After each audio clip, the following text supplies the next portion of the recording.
I triple E, IEEE, kalau di sini baca IEEE, IEEE ya.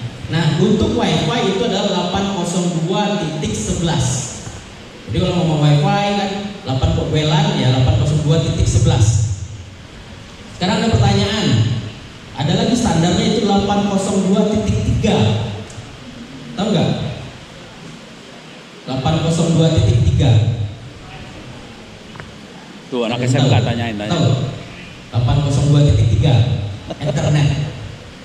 Ethernet itu ada standarnya, yaitu 802.3. Tapi kita umumnya tahunya 802.11 WiFi, ya kan, wireless, WLAN. Nah, kemudian pada frekuensi wireless itu ada yang untuk penggunaan WiFi bebas ya, di 2,4 GHz dan 5 GHz. 5 ini kadang juga 5,8 ya, tapi ditulis ya 5 GHz. Jadi tapi ini karena dia sekarang 5 GB aja, sering juga dibilang agak rancu nih 5G-nya di telco dengan 5G-nya 5 GHz di jaringan WLAN. Ya, jadi pernah ada teman masang di satu tempat, ini apa Pak? Ini jaringan wireless 5G. Oh 5G udah masuk kampung saya. Padahal 3G aja belum masuk gitu kan. Ternyata 5G-nya itu adalah 5 GHz. Nah, untuk yang 5 GHz itu standarnya itu adalah AN sama AC. Ya, AN sama AC. Kalau untuk yang 2,4 itu adalah BGN. Ya, jadi kalau misalnya lihat beli laptop 802.11 A garing B garing G garing N, nah berarti ada 5 giganya. Tapi cuma tulis B garing G garing N, nah berarti cuma 2,4. Ya, terus kalau saya lihat sekarang sih produk sekarang udah adopsi AC banyak. Ya, bahkan handphone sudah AC juga. Nah, kenapa perkembangan teknologi wireless itu seperti itu? Karena semakin kedepannya itu ternyata kebutuhan manusia itu untuk bandwidth semakin besar. Ya, jadi awalnya sekitar tahun 99 itu ketika A sama B itu hanya 11 Mbps untuk yang B, itu yang maksimal data rate-nya ya. Sedangkan yang A itu hanya 54 Mbps. Kemudian muncul yang G juga 54 Mbps, maksimal data rate-nya. Ya, maksimal data rate-nya. Tapi sekarang yang AC itu udah bisa sampai di atas 1 giga. Ya, 1 giga. Yang N itu agregatnya sekitar 600 Mbps. Ya. Jadi makinnya ternyata karena kebutuhan orang sekarang seperti ini, kita bikin event, kita juga streaming. Nah, streaming ini butuh bandwidth-nya besar. Ya, streaming ini butuh bandwidth yang besar. Nih kita gunakan yang ini, Omnitic sebagai access point. Nah, makhluknya di wireless ini cuma ada dua. Ya, makhluk di wireless ini cuma ada dua, sebagai pemancar atau sebagai penerima. Ya, kalau dia pemancar namanya access point. Kalau dia penerima itu namanya client atau station. Cuma dua. Pak, bisa nggak station sama station? Nggak bisa, sama-sama nerima, siapa yang beri. Pak, bisa nggak akses point sama akses point? Nggak bisa juga, sama-sama ngisi, sama-sama memberi, siapa menerima. Jadi dia harus pasang, ada yang memberi, ada yang menerima. Ya, nah ini akses pointnya, ini akses pointnya. Nih, kemudian penerimanya yang mana? Ini satu, penerimanya. Ya, ini penerimanya satu. Yang ini satu lagi saya pasang di belakang itu sama ya, satu lagi di belakang sono. Ini memang harusnya enaknya kita outdoor ini ya, kalau untuk ini harusnya ada outdoor gitu kan, agak jauhan gitu kan, kita pasang. Masih bisa nggak linknya gitu. Nah ini karena kita dalam ruangan ya kita pasang sini satu, situ satu. Lalu saya pasang yang di belakang sana itu dia hanya untuk menerima, lalu teruskan lagi ke dalam sebuah perangkat. Misalnya di sini ada akses point lagi, Jadi kalau kita lihat di sini, ini access point, ini client, ini access point lagi. Nah, ini access point yang di bawah kita pakai yang indoor. Ya, yang indoor, kita pakai yang indoor. Di sini juga kita pakai yang indoor juga. Nah, nanti saya mau bikin di sini satunya ini adalah murni hanya untuk access point biasa tanpa fitur hotspot. Yang satu lagi itu menggunakan fitur hotspot voucher. Nah, saya sekarang ini ada bawa produk mikrotik yang cukup baru, Hub AC3. Ini sudah mengadopsi teknologi Wi-Fi Wi-Fi 2 katanya. Nah, ini kita cek. Dan semua mikrotik yang saya gunakan ini menggunakan juga router OS terbaru, router OS versi 7. Jadi semua ini sudah saya install versi 7. Jadi mikrotik sudah mengeluarkan router OS-nya, sistem operasinya yang ada di dalam perangkat mikrotik itu terbaru router OS 7. Nah, ini saya coba. Jadi kita sekalian POC ini sebenarnya, ya. Stabil nggak router OS versi 7? Nanti kita lihat perbedaannya di mana.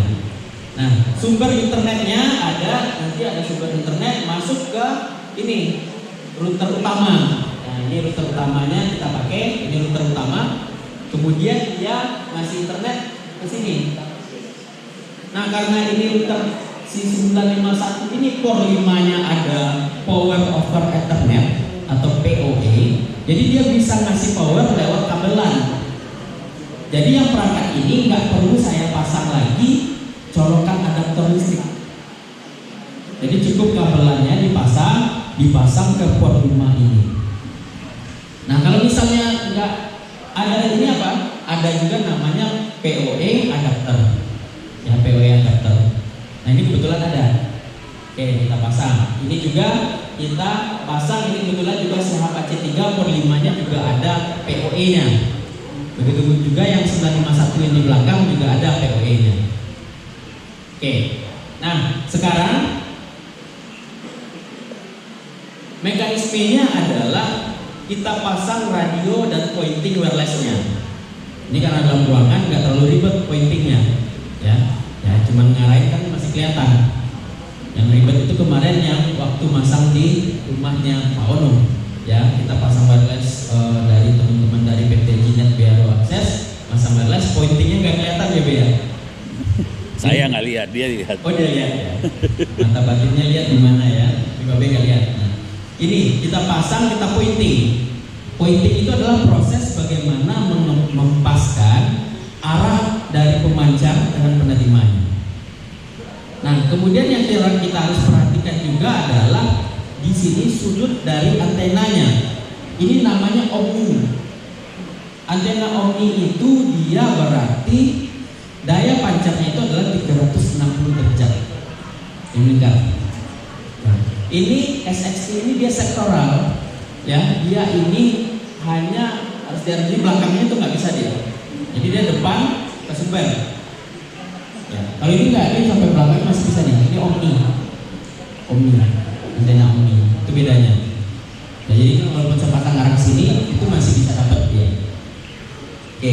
Kemudian kita konfigurasi internet di sini. Nanti saya lihatin nih cara konfigurasi di sini.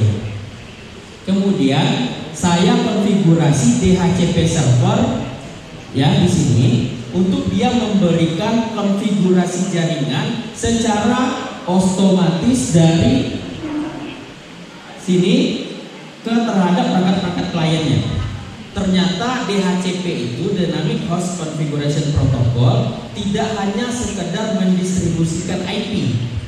Jadi kita selalu bilang DHCP itu mendistribusikan IP. Enggak hanya IP, tapi konfigurasi jaringan. Termasuk juga gateway, DNS, NTP server, network time protocol juga bisa dia berikan oleh DHCP. Nah, karena di sini DHCP server, di yang lain itu adalah DHCP client. Jadi mekanismenya client server. Ada server, kemudian ini ada client. Berarti perangkat-perangkat radio ini, ya perangkat-perangkat radio ini, dia hanya fungsinya mendistribusikan. Saya tidak pasang IP di situ. Ya, saya nggak pasang IP di situ. Oke. Kemudian karena ini mekanismenya kita bangun sistem distribusinya ini mirip dengan yang ada di ISP, kita bikin PPOE di sini. Ya, kita bikin triple POE di sini sehingga walaupun DHCP-nya sudah sampai ke sana, di DHCP-nya nggak ada internet. Dia dapat internet kalau PPPoE-nya aktif. Jadi saya bikin PPPoE, nanti aktif baru internetnya. Berarti di router sini saya ngenatnya itu adalah di IP yang bloknya PPPoE. Biasanya kan kalau kita yang pernah konfigurasi mikrotik itu kan IP firewall NAT-nya itu chain-nya source NAT, on interface-nya ke sumber internet, access-nya masquerade. Nah ini saya set spesifik source address-nya. Jadi source address-nya saya set spesifik sehingga hanya yang di IP itu nanti yang dapat internet.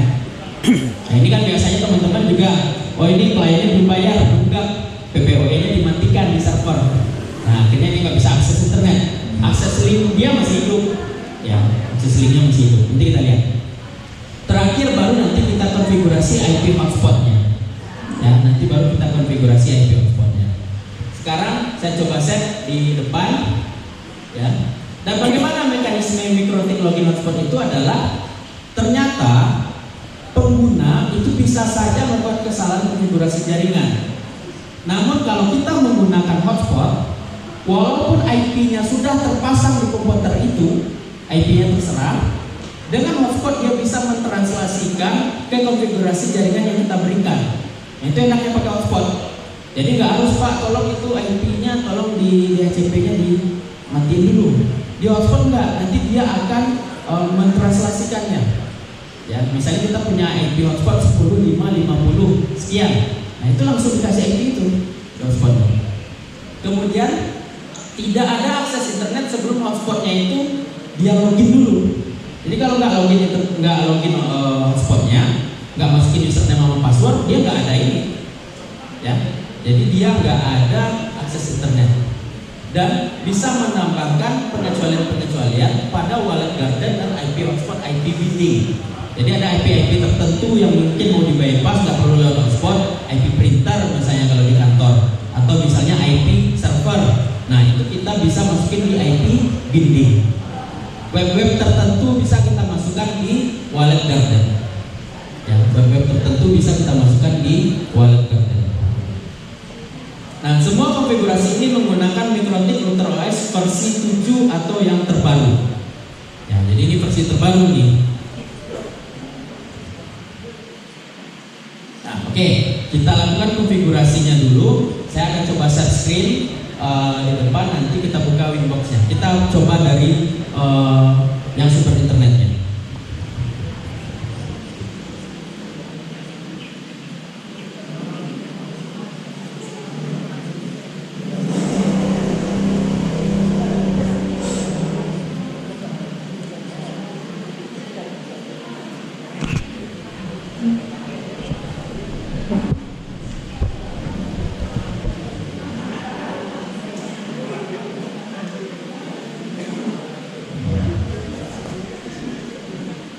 Ini kita coba masuk ke bentar.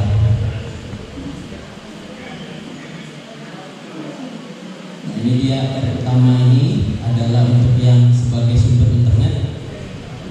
Kita coba masuk.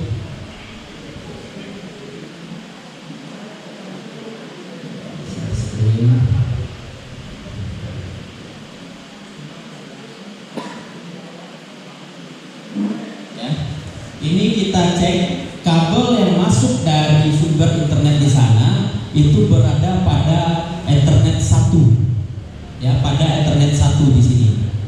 Ya, dari sumbernya. Dan saya memang tidak membiasakan merubah nama interface yang ada pada Mikrotik ini. Ya, lebih baik kita menggunakan fitur komentar di sini atau komen. Jadi nggak usah diubah, ini Ether 1-nya berubah menjadi one misalnya, Ether 5-nya menjadi LAN misalnya. Kenapa?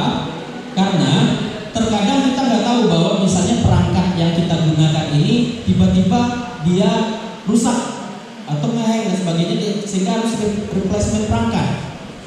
Ketika ketika kita merename nama-nama dari interface ini, maka ketika perangkat baru datang, kita harus rename dulu, baru masukin konfigurasinya. Terkadang waktu yang sedemikian cepat itu sangat urgent misalnya. Ini yang bisa di rumah sakit misalnya, ya kan? Ini internetnya harus hidup untuk connect di sebuah perangkat, ya perangkat medis. Nah itu kan nggak mungkin, harus bisa dulu. Jadi biasakan nama-nama dari interface ini nggak usah diganti, tapi pakailah fitur komentar. Ini biasa saya biasanya. Jadi saya nggak pernah ganti enter 1 karena perangkat yang datang baru pun pasti nama perangkatnya enter 1, enter 2, enter 3, WLAN 1, SFP 1 dan sebagainya. Nah ini saya arah internetnya adalah enter 1. Saya aktifkan DHCP kliennya di situ. Ya, saya aktifkan DHCP kliennya. Dengan saya klik tombol tambah di sini, saya pilih interface-nya enter 1, saya oke kan, maka dapat IP di sini. Ya, dengan statusnya adalah bound. Nah, dapat IP dia di sini. Kemudian di sini juga ada fitur untuk add default root-nya adalah yes. Dengan memilih fitur ini berarti di menu IP root-nya juga otomatis sudah ada default root-nya, yaitu 0.0.0/0 gateway-nya 11. Dengan flag-nya untuk yang router OS versi 7 adalah DAD, ya, Dynamic Active DHCP. Di router OS versi 6 beda, ya, router OS versi 6 beda. Oke, kemudian ini sudah nyala. Kemudian saya bikin IP address untuk yang ke arah klien. Ini Ether 5. Jadi kabel Ether 5 masang ke Omnitic. Ya, Ether 5-nya masang ke Omnitic-nya. Nah, saya pasang IP di sana adalah 192.168.23.1/24 karena sekarang tanggal 23. Ya, itu aja. Jadi tanggal 23 ya, saya bikin 23 di sini. Oke, saya pasang IP-nya. Lalu saya bikin DHCP server. Ya, lalu saya bikin IP DHCP server di Ether 5 tadi. Jadi yang harus diingat nih bagi rekan-rekan semua, sebelum membuat DHCP server itu wajib membuat IP address terlebih dahulu di interface itu.